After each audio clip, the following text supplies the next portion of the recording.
Want to turn your organization's data into a strategic asset? Pragmatic Institute offers training to data and business teams with a practical, hands-on approach. Discover how Pragmatic can help you build a culture of data-driven decision-making at pragmaticinstitute.com/data.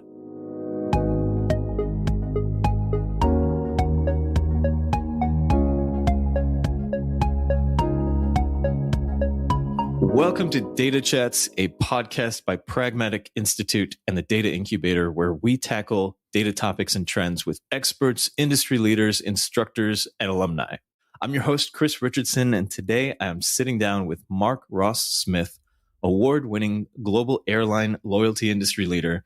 Mark is the CEO and co-founder of Loyalty Data Co., the parent company of StatusMatch.com, a cutting-edge loyalty program that's changing the game in the airline loyalty industry.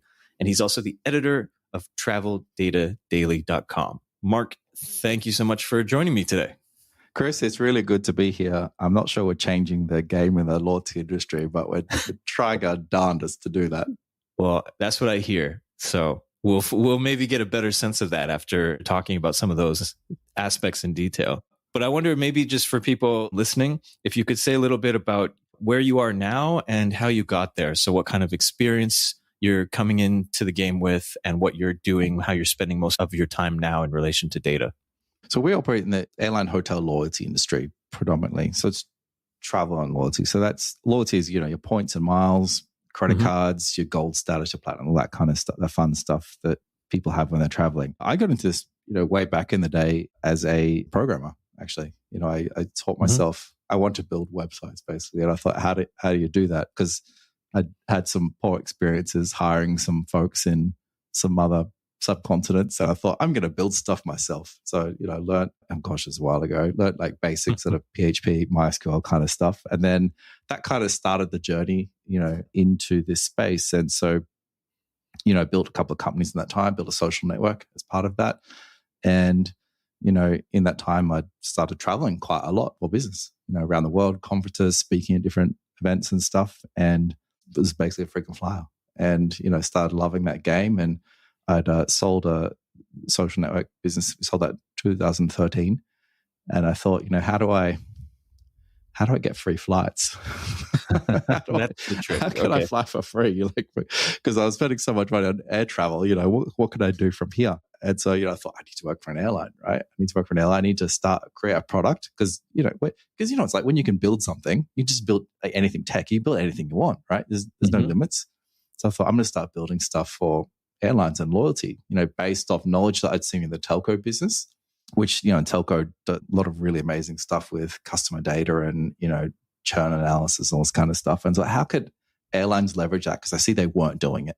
And so did a long story, started a blog, TravelDataDaily.com, where I just started just getting ideas out of my head, stuff that I'd seen in telco and like, how could airlines apply X? How could they do this? How could they make this? But how could they make money monetizing this data asset over here? And that was all free. It's still online today, TravelDataDaily.com. Bunch of stuff that I sort of put up, we'll call it thought leadership. Yeah. And having that blog there was quite good. It was the foot in the door to speaking to a lot of airlines, getting invites to conferences to speak and stuff like that, which then, pandemic hit. And I thought, how can we help the industry that needs the most help right now?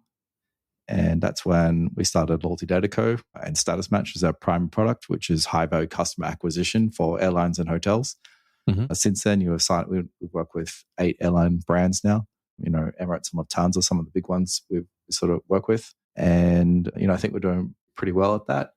And, part of what we do, we obviously deal with a lot of sensitive data, a lot of customer data, stuff like that. So it's presented new challenges, new things that we need to work through as a business that I hadn't had to previously.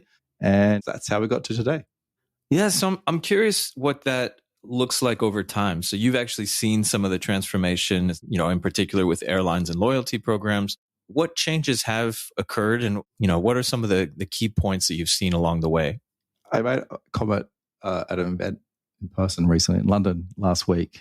And I said, airline loyalty innovation died in 1960. There was an audience of airline managers that didn't go down very well. But the point I was trying to highlight is that if you look at the airline industry, it doesn't, a lot has changed, but it doesn't look like a lot has changed, especially in the last 20 years or so from a loyalty perspective. And airline loyalty programs are marketing companies effectively, right? So you've got two parts to airlines. You've got the operations part, fuel, pilots, planes, safety, that kind of stuff. And you've got the commercial side, which is marketing, loyalty, revenue management.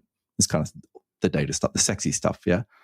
So the commercial side has the ability to make a lot of money at scale, right? Operational side is a cost center. It's about safety, right? And so what happens is in airlines, there's this culture of safety, safety, safety, safety, safety. It's drilled into your mind. If you ever walk into like an airline building, like there's posters everywhere. It's all about safety. Safety, which to be fair is what you want. Right? Yeah. I want a culture of safety because I want to know I walk onto that airplane that safety is the thing that they're thinking about, which is great. However, that culture sort of flows over into the commercial division, right? So folks that have been at airlines have typically been there for many years, decades perhaps, and it's safety, safety, safety, safety, which means risk aversion, right? So when it comes to trying new things, even simple things like new marketing campaigns, new ways of even airlines moving from hosting their own servers in their own offices into the cloud environment, that has been like the biggest transformation challenge probably in the history of airline aviation, right? Even something that doesn't seem really that difficult has been pretty significant. And so if we look at specifically at airline loyalty over the years, what's really changed is it's moved from I know this sounds so simple, but sending like an email to like the member list, right? It used to be just spray and pray, just the whole database. And a lot of airlines are still doing that. You just get one email. It's just sent to the same thing is sent exactly the same person. There's opt out. It's very 1999-ish, right? Yeah. Whereas, and this again sounds terrible, but the more sophisticated airlines, like they're only at the point where like sending the right offer to the right person at the right time kind of thing. If someone's opening and engaging with certain type of emails, send them more of that. If they're not opening things like, fly return to Cancun for $200 kind of thing, like there's a certain type of person that will open these emails, and there's a certain type of, high flying executive that will never open them, right? So more sophisticated airlines are starting to learn, stop sending $200 coach round trip tickets to executives that are making $20 million a year kind of thing, because it's kind of wasted on them, Yeah. Well, like better off to send them like a discount on private jets or something, So the more sophisticated airlines are more at that end where they're learning what not to send to people as opposed to what to send to people. So in terms of sophistication, what we've seen in our loyalty hasn't really changed, to be frank, a long time. Yeah. How have things changed in the sense that it seems like every airline has a loyalty program and is doing very similar things, at least although I don't fly private jets, or I haven't, but I hope to maybe one day. But all of the airlines I take, and I've taken quite a few flights in the last few years, have very similar approaches from my perspective as a consumer. I wonder if behind the scenes you see more significant differences, and if, someone with your experience, what you would look for, what you would notice. I'll give you one good example, Chris. So you're saying you're flying a bunch of different airlines, right? So presumably you're not diamond, elite, platinum with any one single airline, right?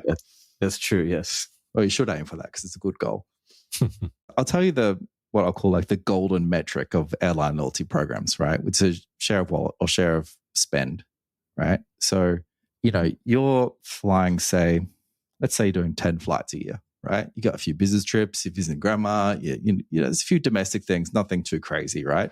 Now, keep in mind, you're already in the top 10% of global travelers if you're doing 10 flights a year, because most people don't fly, right?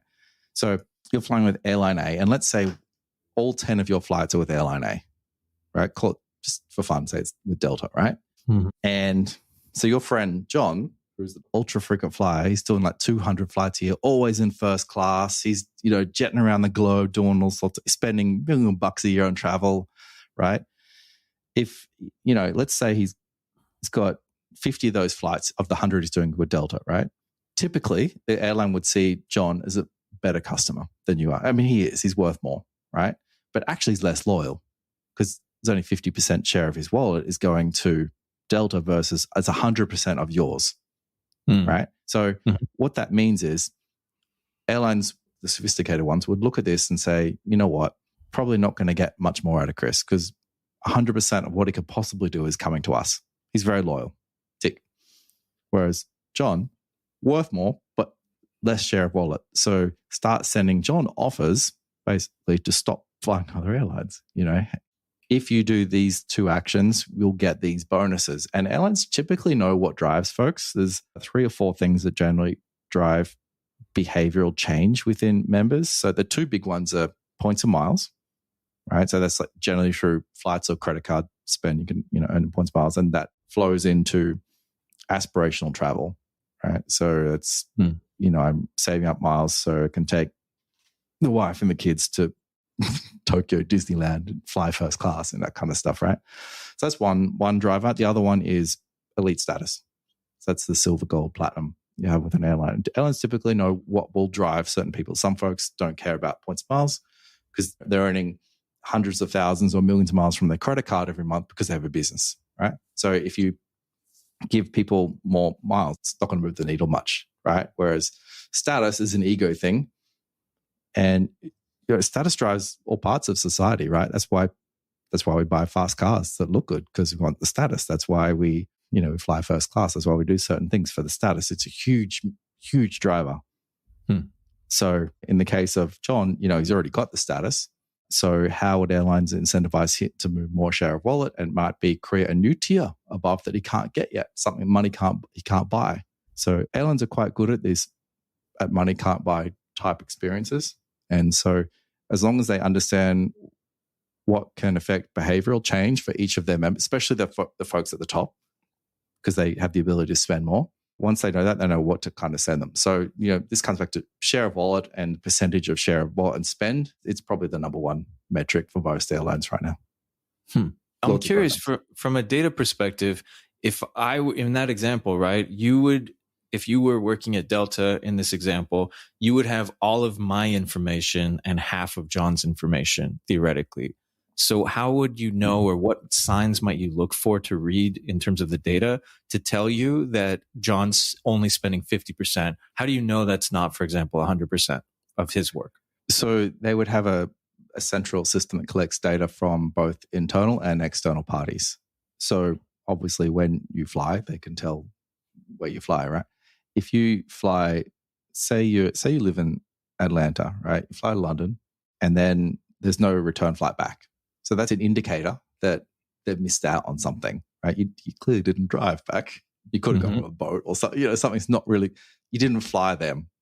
Could have flown another airline. Could have, something else happened, right? So there's just, we chalk that up to, we didn't get something out of you, right? So that's one. Second one is where people are engaging with the brand. So you open so I'm not saying Delta does or doesn't do this, by the way, just purely example, just disclaimer. You open the Delta app and you're in London. So you've flown from Atlanta to London, you open the Delta app, and then 2 days later you open it and you're in Cairo. A day later you open it and you're in Hong Kong. And the airline knows there was no flights with them or one of their SkyTeam partners between those cities, right? So what they're doing is they're collecting, Chris is over here. Like, where do they think you are in the world physically right now? Right? So they think you're at home, you're Atlanta, wherever. Now you're in London, now you're in Cairo, now you're in Paris, now you're in Johannesburg. If there's no flights there, you could chalk that up to something you're missing as well. So that's like another data. So none of these are 100% accurate, but when you'll see what I mean, when you lay them on top of each other, you start to get a clear picture of what's happening. What was that, the third one we talked about? Fourth one is telco data. Again, this doesn't work for all carriers in all countries. You can, buy telco data and get geolocation. On caveat, doesn't work all the time for some users. Gets expensive for the airlines, so they tend to track just the folks who are spending a lot of money, right? And that's just, again, where in the world are they right now? It's little things like clicking links on emails, getting IP addresses. So it's little, where's Waldo type thing. Where's Chris in the world right now? And, keeping tabs on him. The other one is credit card transactional data. So especially if you have the co-brand credit card with an airline or a hotel, right? So if you got like the Delta American Express credit card, they're looking at only transactional spend. They can tell if it's a in-person transaction, if you've tapped the chip in kind of thing versus an online transaction. They can tell that you're in this city and then you've gone to this city and then this city, and also the type of spend. So folks tend to start spending at high-end restaurants just before they're about to travel. There's one sort of indicator that folks are about to start doing more. If you start buying travel products, if you start spending at airports in other countries, Actually, I'll tell you a story. Years ago, when I met my wife, she worked for a very large global airline, and she had a supplementary, a partner card on my American Express account. And I wanted to test with American Express to see if I'd get better offers from them. So I gave her the card. I said, and she's flying all around the world for the airline, right? I said, just every airport you go to, I just want you to just a small transaction at the airport, just ping up on the credit card radar, like I'm over here. Like I didn't buy my ticket on using this credit card, right?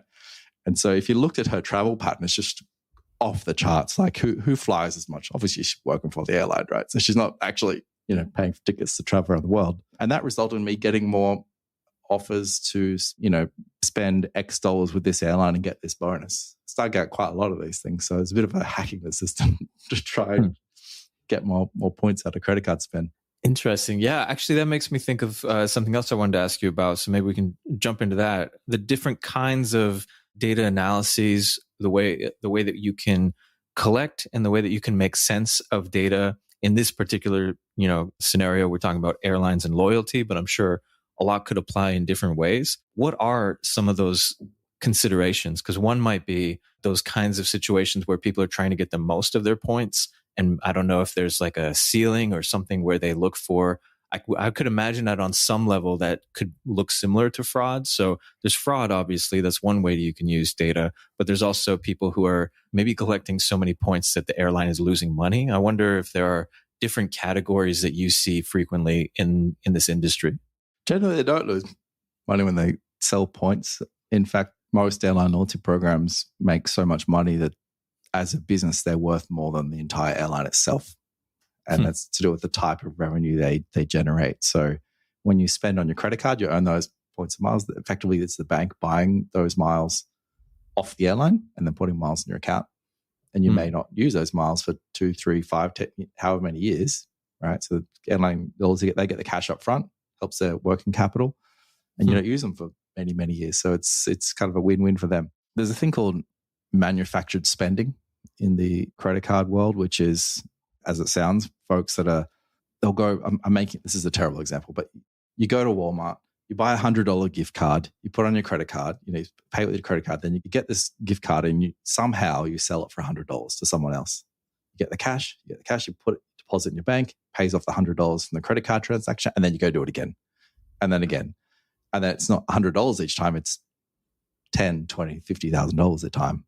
Right. And so to your point, that's where this kind of manufactured spend often looks like fraud. Like who's spending $50,000 a day at Walmart? Hang on, your credit card application, you said you only earned $75,000 a year and you're spending $50,000 a day. How does that work? Red flags, yeah? That has resulted in quite a few people having their cards limited and closed. But in that scenario, it's actually really good for the loyalty program because it's effectively the bank buying points of miles on behalf of the consumer. So pretty much any point or mile that goes into someone's account, someone's paying for it. And those points of miles, they're making billions and billions of this kind of stuff. So there's a lot of money in there.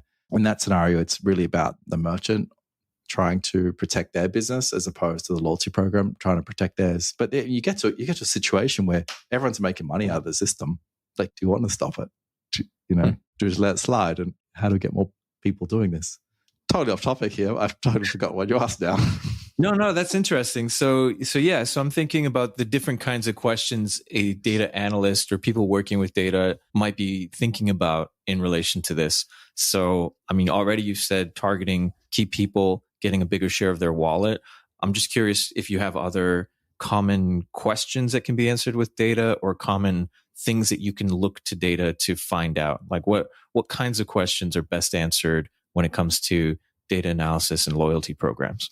I give you another example. Pre-pandemic, I ran a tech sentiment analysis on sort of flytalk.com. It's a very large frequent flyer forum. There's millions of people on there. They talk about all their favorite hotel, airline, car rent loyalty programs, right? Mm-hmm. And so the Cathay Pacific at the time had changed their loyalty program. They'd made a bunch of changes that didn't look like it was that great for the top end frequent flyers, the gold, platinum, diamond, these kind of folks. And being a bit of a geek I wanted to prove that their changes were bad for their business, because there's no other way to tell. You just have to wait until people stop flying the airline. And there's a lag time between making a change in a loyalty, make some sort of business decision. And then when you actually see the effect on that might, for an airline, this could be 2 or 3 years. And you make another change, you're going to wait another 2 or 3. It's just too long, right? So I want to speed this up a bit. So Cathay Pacific made their changes. Then about 6 months later, I scraped data off. Please don't sue me, Flyer Talk. I scraped all this data off, 600 million words. It was quite a lot. And ran the cognitive text sentiment. There's a Microsoft tool at the time. I'd run over that, and positive and negative. I got the top people had posted a lot in the forums, and I messaged them all. I said, what status are you with the airline? What do you have now? What did you used to have? Just to get an idea of where they are versus the timestamps on all their posts. So if they start with like positive, and at that time I knew they were top status, and then it was negative, and they were a lower status, like there's some correlation between their status and how they talk about the airline in a public forum. Okay. And so what I discovered, I can't remember the number. It was like a 12% drop or something in terms of how people spoke about it. And it was that year that Cathay Pacific had announced a loss as well, which is unusual. This was 2018, I want to say, at the time. And it just announced a loss. And that attributes a lot of that to loyalty. And I'm like, boom, gotcha. It's that. It's you changed it. I've got some data to prove it. And, I thought, gotcha now. Cathay ended up changing that loyalty program again to make it a lot, better for consumers. But I did publish that. If you just Google like Cathay Pacific churn sentiment analysis, you can see the full report. It's all free.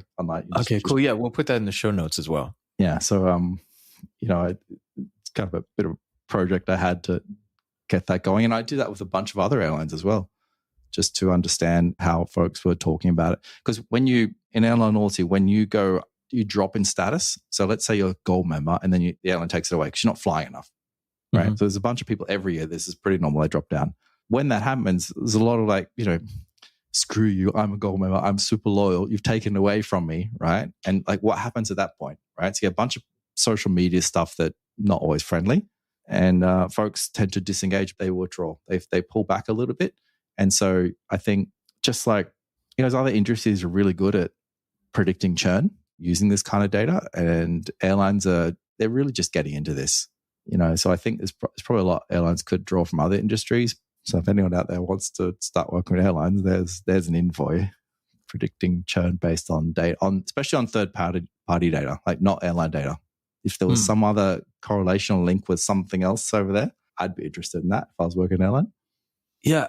I wonder, now that you talk about that, if there are key indicators that you look for that you think are most valuable, especially when we're thinking about leading indicators versus lagging indicators. So maybe, they obviously want to know how much money they made in the past to understand what they're doing, but I'm sure if they can predict how much money they are likely to make, that's even better. What are some of those indicators that you would suggest, say, people working here in this specific industry, of course, but also maybe others that are similar in some sense?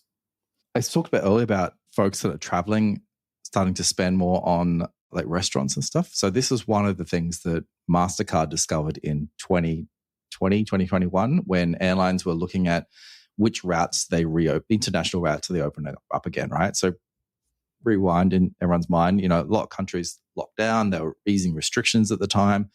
Airlines have all these aircraft. Where do we deploy them next? Because the world was ever so slowly opening up, right? And when an airline relaunch, it puts a plane on a new route, it's super expensive. So they need to get it right. So they're thinking like, what day do we have to support launching back on, Amsterdam versus Paris, right? Which one's going to be better? And one of the things they found, this was a MasterCard study, was that in the cities that people live in, they started to feel more comfortable going out again, and high-end restaurant spend. And I think it was jewelry as well. There was 2 categories that when those went up, that was an indicator that people in that city were ready to travel again. And that's how airlines were making decisions based on where they were deploying aircraft.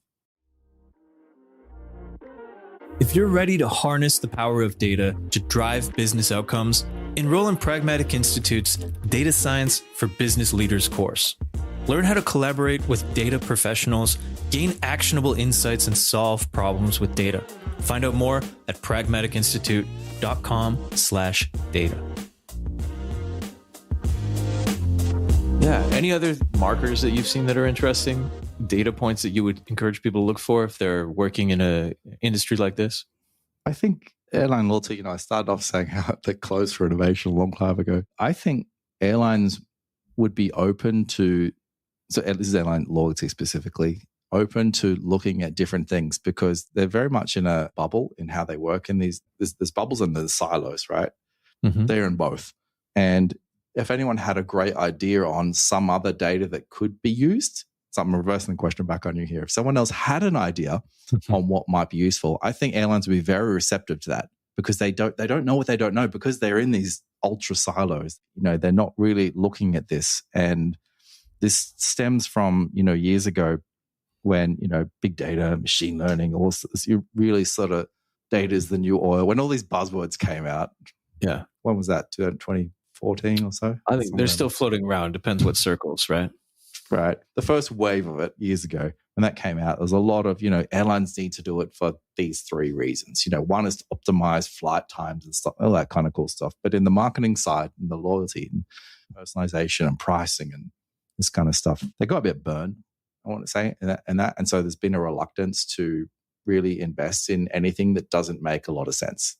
So if someone was to come along and say, hey, we think there might be a correlation between people that do X or start spending in these categories or start buying new phones or, whatever, get super creative, right? Between that and people buying business or first class airfares, right? Airlines would get super interested in that. We know from our analysis in Status Match that people that have, so we effectively go out and we give like a gold or platinum status to people that don't fly with that airline currently. So the idea is, you're a Delta Platinum member. I come along and say, hey, have you ever tried Spirit Airlines? And you say, no, Mark, I have not. And I say, okay, here's a gold status for Spirit Airlines. Straight off the bat. You don't have to do any flying. Here's a gold status. The chances of you flying Spirit are off the charts at that point because you may have never flown them before. You're like, well, is the grass really greener over there, right? So we know that giving out status to the right people, so these are people that have the willingness, propensity to fly, giving them elite status is a primary driver in a lot of cases for them to try a new brand, try a new airline. I mean, our whole business is centered around this. We've got a lot of data on this. It works really, really well. But the catch is it's about giving status to the right person, not necessarily for you to have like a platinum status with an airline, but that's obviously a huge indicator. That's like a no-brainer for us. There's another group of folks that you are, like yourself, not necessarily loyal to one brand, but very high value to the travel industry in general, because you're spreading yourself so thin. You're actually really valuable. You're just not loyal to one brand. So there's an ability to capture some of your spend at that point. And if that means we give you gold status to try to help you consolidate some of that travel with one brand, that's a win for the airline as well.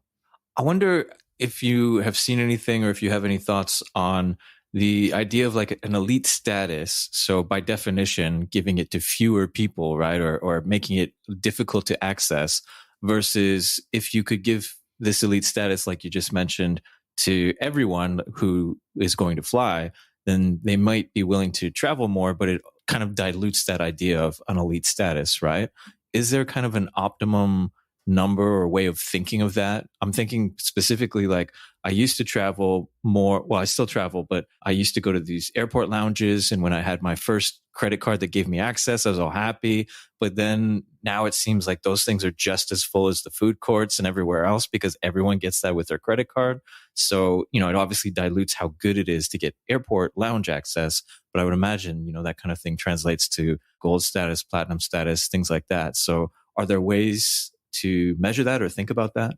So fun fact, a lot airlines make more money of credit cards than profit out of that than a lot of other things. Hence, loyalty programs are worth more in valuation terms than some airlines. In fact, sometimes the loyalty program is worth double than the actual whole darn group. So that's why we're seeing like airline lounges like food courts. This is definitely true. I can think of one airline brand in particular. Yeah. So generally, people that have an airline status, they represent the top 5% of frequent flyers globally. That 5% is contribute somewhere between 30 and 40% of total airline revenue. So they're the most important, most valuable customer group an airline can have. This is very similar for hotels as well. So airlines, you would think, want more of these customers. You get more of them. They spend because they're spending the right type of money. They're not on the basic economy fares. They're typically booking, within a week of travel. So close in to departure, which means they're paying more for the ticket. They tend to buy business first class more often, company funded or not. They tend to, do more of that more frequently, high yield fares. They tend to buy more of the ancillary options as well where available. They're just your best type of customer, right? So airlines, you would think, most of the time want more of these folks. So is there an optimal, number? We've seen around 5 to 10% of the total member base having elite status is around the sweet spot. If you have, too many, to your point, lounges become crowded, the priority boarding line, suddenly, if you're not in group one, you're not going to get those bags in the overhead lockers, right? Because God forbid you're in group two, like the second group to board, right? It's like planes full already because everyone was in group one. So there's a bit of that. But the opposite of that is airlines that have a low elite status penetration that can have low yield and things like that. So there is an optimal point. We're starting to see, like Delta Airlines, good example. They're starting to prioritize people that have credit cards, access to the lounges versus people that have status. And so this is going to present some challenges for them in terms of the type, like what is their ideal customer now, right? What is the customer profile and how do they get more? Is it just credit cards? It's just people with a credit card, which anyone can get as long as you earn X dollars and you're willing to pay the annual fee. Are you now more valuable as a customer to the airline than someone that's spending $50,000 on business class fares and traveling around the world? And the answer is very interesting. Credit card customer can, in a lot of cases, be more valuable. So then, what is the customer dynamic now? It's possible to never set foot on a plane and be worth more to the airline than someone that's flying, road warrior every day of the year, always in first class. And is that a numbers thing, like the amount of people? Is that what you're saying? It's the type of revenue it's created. So the money they're charging on their credit cards. Yeah, so that's high margin revenue. So that can be 50 to 70% net margin in terms of the type of money it's created. And that's doesn't sound like much, but say the bank is buying miles on your behalf for say 2 cents a pop, right? You're redeeming it at the equivalent of 1 cent or less, right? So there's a decent margin there, yeah? Versus you buying a ticket to fly somewhere, right? Airlines have traditionally talked about how, razor thin margins, 3 to 8%, right? So if you compare 3% margin versus 70% margin, which type of money would you rather have if you're running that business? I see. Interesting. I wonder, you talked earlier about the drive for safety in airlines, and then also the idea that early on in this industry, and like a lot of industries, a lot of people promised, I guess, magic with data, and it didn't necessarily happen. And so they got burnt in some ways. Now we have this newer wave of AI and machine learning hype. I wonder if you have thoughts on what airlines and more broadly programs like that should be looking for, but also should be looking out for. I think, put my airline hat on for a second. Airlines do a lot of things really well. They also do a lot of things very poorly. And in some ways, if they can't, like in the last few years, we've learned that airlines, for some reason, can't handle refunds. It's like some technical chat. They can, they just don't want it, right? So keep that in mind. AI effectively is a tool. It's not going to solve everything for the airline. Do we really want AI flying aircraft? Not sure on that one yet. Probably not. I think something about having a human there that, knows. That's a whole other thing. Exactly. So let's have the same conversation in 5 or 10 years. In terms of, AI and also stuff for marketing, I think there's definitely application there, but there's a lot that they're not doing right now. A bunch of airlines, it's baby steps. And AI is just too much of a leap right from where they are right now. So if you're trying to sell a tool to an airline, that does some really amazing, I don't know, if it's just generating new content text that they can put on their website to help sell a destination, even that is like a big step. So, when I worked at an airline, my default response to anyone with any sort of data proposition was, if you can show how this will make the airline $1 million in the next month with no investment on our end, let's have a conversation. Otherwise, I've got 50 other things that can make that much money. So, that the $1 million kind of gets you onto the radar, but that gets you into the top 20, 30 priorities. Then you've got to get in the top 3 or 4 to get the attention internally to get some traction on what's going to happen. So I think it all comes down to, what could it deliver and how fast. And are there, in asking that question or in maybe seeing people respond to that kind of thing, what have you seen work well? Like, are there strategies for introducing new technologies or thinking about new technologies? I'm sure it helps if you can go from 0 to 1 million, but what other techniques or things have worked well in the past when introducing new data strategies? I tell you that question, what it got folks to think about. It forced vendors, suppliers, to think about the airline business, not just if you did this, so a square peg and it's sort of a round hole kind of thing. It doesn't fit. Whereas if they have to spend a day trying to understand the airline business, what do customers want? How could this apply to it? Generally, they would come back with a more thoughtful approach. So, I thought this might have worked for you. That's what I was originally thinking, but I've now refined it to this. That process really is what that was designed to achieve. Not necessarily how do you make us a lot of money. That was just get them to understand what we're thinking. Because if an external party really understands the loyalty business, they would get it. They would get the drivers behind the business, which is selling points and miles to banks and third parties. How can you do more of it? How can you turbocharge that? How can we get the banks to pay more for miles? How can you do that kind of stuff? So it was really about getting free brain power from consultants on that move. Not necessarily about how really can you make us $1 million in the next month, although that would have been nice as well. Yeah. To flip that the other way, what do airlines or an industry, hospitality, what have you, what should they be careful about? So I can understand being hesitant to try new things, especially in an airline industry that focuses on safety. But if they weren't risk averse, or if there are other industries that are less risk averse, what should they watch out for? What are some things that could go wrong when implementing a loyalty program or when looking for data about a loyalty program? Good question. From a marketing perspective, I'm not sure much could go wrong. I say that because airlines are at such a basic level that they're down here. There's a lot of room to grow. So what could you really screw up at that point? Not a lot, really. Like you just test it, see how it goes, test again, see how it goes, test again, see how it goes. Yeah, so from that perspective, I think it's all upside. It's just how do you get in the door? Turns into a biz dev thing then rather than a technical thing. And I think a lot of airlines, sadly, that's how some of the decision-making process happens. It's based on, does this feel right? It's a gut feeling thing. There's been plenty of airlines where I've talked to them and shown them how they're losing X dollars by not doing this thing over here, or how they could make more by doing this thing over here, and doesn't get conversations going. But when you say, look, your competitors just launched this thing that's really basic, suddenly that thing becomes ultra urgent number one priority. The whole 10,000 employee company is like, we need to do this right now because if they're doing it, it must be good.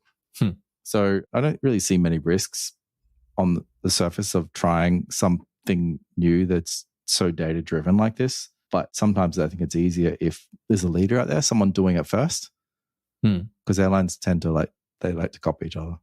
Well, with that said, I want to think just a little bit about the future before we wrap up about this industry and these practices. Are there things you see coming down the line, either general changes to slight tweaks or maybe profound changes that could happen that you see happening in, say, 5 or 10 years when it comes to loyalty programs like that? I think the speed at which they're moving is a lot faster now than it was 5, 6, 7 years ago. If I was to look at the last 3 years and how could I use that to project in the next 3 years? And again, if you asked me this 6 years ago, so prior to the last 3 years to project, my answers would be very different. So in what we'll call pandemic times, the rate that loyalty programs accelerated through that faster, I think, than the prior 10 years before that. So if we try to project the, say, next 3 years of where it's going to be, we couldn't use the last 3 years as an example just because of the rate of change has been so rapid in that time. However, I think ultimately travel and loyalty programs in general have a bit of a moral obligation to improve the lives of travelers globally. We travel, for a good customer experience, for a good experience. We want to see new places, do new things, see people, have fun, laugh, learn, drink, dine, all this stuff that travel brings to our life. It brings joy to people's lives. So I think there is an obligation from loyalty programs, airlines, hotels, all this to provide more of that. I think our expectation over the last few years has increased. And, there's a whole revenge travel thing happening now. That's a leisure, business plus leisure travel. So I think we're going to see more of that, which is good for everyone. I think it's good for travelers. We're expecting more, and we've got more choice than ever before. We got, some 180 new airlines have started in the last 2 years. Like, it's quite a lot. Not big ones, but there's a lot started. So we've got a lot of choice, and things are expensive now to travel. It's quite expensive in some parts of the world. So we've got more choice, and, we're less likely to want to choose our favorite brands, especially if the price is astronomically high. So we're open to trying new things, new brands, new experiences. Yeah, it'll be interesting to see how things evolve and change, especially, as you said, after COVID, where anyone looking at data trends would probably have to just, separate that out or just treat it as a special case, because I can imagine how much that would mess up a lot of the trend lines and things like that just because of that anomaly. Hopefully an anomaly that doesn't quite happen again. But at least, looking at that and learning from that experience is going to be crucial. I wonder, the people that are listening, the people that listen to this podcast, they're typically either in the trenches doing data work, doing data analysis, or they're people that rely on those others, maybe product managers, product marketers who are listening to this and thinking about strategy, ideas, things that they might be able to ask their data teams about. So I wonder if you have any advice for people listening to this of things that they could do, maybe one or two things that they could do, whether they're working with the data or whether they're asking people who work with the data certain questions. What could they do now that would start to see significant results or that would lead to greater effects relatively quickly? What could they start to implement today or tomorrow to see change? Two things. So firstly, here's something airlines do well. Share of wallet. If you're not looking at that kind of data, absolutely, that is just magic, especially on your top customers or people you think might be your top customers that actually are not, because the ability to move the needle on that is astronomical and very fast. And it's not that expensive really to start tracking, where in the world do you think Chris is right now? That's kind of one idea. The second thing is, anyone that's working with data and maybe help the industry thing here. Let's just say you work for a vendor, you work with an airline, you're trying to pitch something to them, kind of stuff. Anything can drive a fast ROI. And especially in travel, they're looking for these ideas. They're looking for something new. Airlines, right? They want a good story to go to their management with and say, look, we've been digging in this haystack for the last 5 years and we finally found the little needle here. It's a golden needle. It's worth a lot of money. And this is what we need to do. We're going to get this data. We're going to put it on here and it's going to result in these types of emails. It doesn't need to be complicated. A lot of these data companies totally overcomplicate what they're trying to sell a lot of the time. And getting back to basics, talking the language of these people, because there's not a lot of analytical data, geeky type folks that work in these travel companies, especially the people that make decisions. So, really just make it easy to understand from putting in PowerPoints. I know it's so basic, but this is the stuff that works. It works really well. And if there's a really good story around it, especially a story about how driving up specific travel metrics, this becomes really, really interesting. And the reason I share this data and like how to help sell people to airlines and stuff, because ultimately that benefits you and me and millions and billions of other travelers. Because if airlines start doing cool new stuff, we all benefit. It's not just airlines making more money. They don't really need that. But if they can improve the lives of you and me and everyone else that travels, I'm all for that. And so hence, try new things and keep it simple. Yeah, I think, like you said, sometimes it seems like basic advice, but if people were really doing it, it wouldn't need to be said so frequently. And it is something I hear from guests a lot, is that, we need to think about returning to basics and not overcomplicating it, which a lot of data geeks tend to do just because, they can or they want to challenge, but oftentimes it's a simple equation or something that you can put together. I wonder, Mark, for people who are listening and want to follow you or maybe even contact you, where should people follow? Where should they look? So I'm very active on LinkedIn. You can add me on there, Mark Ross Smith. It's not many Mark Ross Smiths out there. Easy to find me. TravelDataDaily.com is my blog. Otherwise, if you have status with an airline hotel, you're looking for something new, check out statusmatch.com.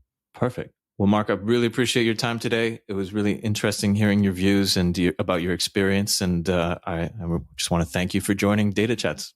Thank you, Chris. It's been wonderful.